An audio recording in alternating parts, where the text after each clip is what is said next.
Hi, I'm Jan. Today I'm going to talk to you about using a circular crochet hook.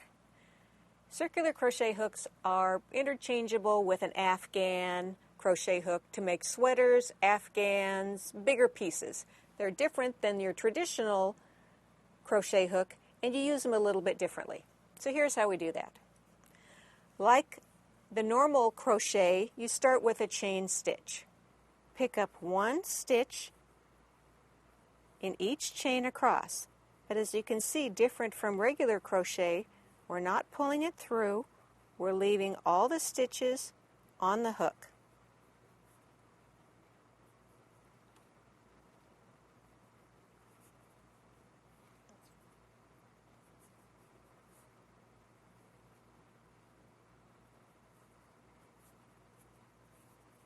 So that's the difference between a regular crochet hook and a circular crochet hook. You leave all the stitches on the hook and you use the Tunisian crochet method or another different type of crochet method.